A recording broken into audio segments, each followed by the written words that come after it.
Anorexia nervosa is a very serious disease, and we do know that people die from having anorexia nervosa. Indeed, up to 10% of females with anorexia nervosa will die. So it's much more serious than people think. The good news is that over 50% of people do recover from anorexia nervosa. Cori's story highlights a number of issues related to the struggles of anorexia nervosa. People with anorexia nervosa refuse to eat enough to maintain what we consider to be a healthy body weight. Despite them being very thin, starving in fact, they are in denial about the seriousness of their illness, and they still see themselves as too big or too fat, and they're terrified of gaining weight.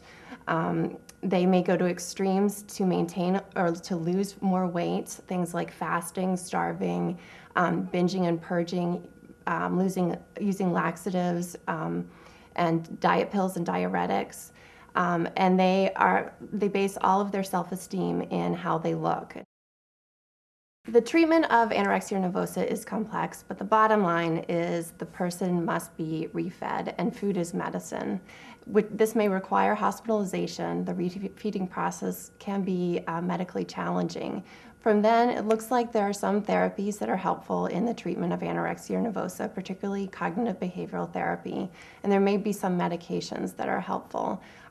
We also know that in children, or in adolescents and children, that family therapy is a frontline defense against anorexia nervosa, and the family is vitally important to interacting and helping a child with dealing with anorexia nervosa.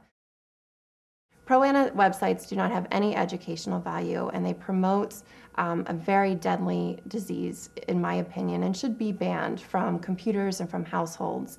I think it's very important for parents to be aware and to be on the lookout for their teenagers looking at this type of material on the internet. And if you find that your teenager has accessed this, any type of pro-ana website or any kind of website promoting an eating disorder, it's imperative to sit down and have a very frank discussion about what he or she may have learned and what they were looking for, and to come up with a plan to remove it from the household and limit access to pro-ana websites.